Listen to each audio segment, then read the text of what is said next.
tokangi ba aéroport na esengo ya kokanga kaka pamba te parce que ba condition ya li malamu te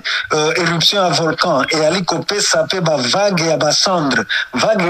wana eperturbaka ba condition ya navigabilité aérienne et puis ekoki pe ko endommager ba avion. Donc vaut mieux prévenir que guérir. Yango wana tozwaki mikano wana pona ko éviter danger. Déjà éruption ya volcan et ali kopesa biso kokoso mingi mabe ezali mingi kokoso ya libre ebele donc esengeli tokoka kozwa ba mesure lokola gouvernement ya mboka tozwa ba mesure oyo oki ko protéger ba mboka ko éviter pe makama mususu ekoka kobakisama yango wana tozali kozwa mikano wana rapport totiaki comité de crise oyo ali kolanda évolution ya makambo oyo euti na éruption volcanique pe évaluation na yango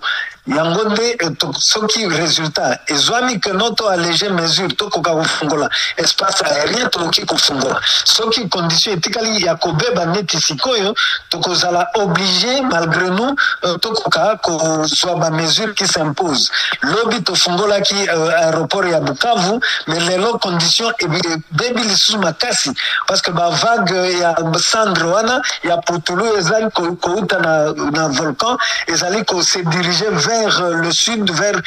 du côté ya Bukavu. Donc ekobebisa ba condition ya navigabilité yango na tozumikano kasi bato bazo mituna tokaki likama moko esalamaki bato bazo kima na sake bakufaki bosali miango ya kokimisa bato soki sikoyo likambo mosu esalami est-ce que bato bakozala na makoki ya kokima na mai na pepo est-ce que bobongisi yango tozali kozwa mikano nyonso wana le souhait etalité que bo souhaiter que matama ekakobakisama le souhait est qu'on maîtrise la situation pour la console plan de contingence et évacuation de la population en cas de nécessité dans des conditions de sécurité. Tu as dit qu'on veille dans le gouvernement est mobilisé pour tout cas fond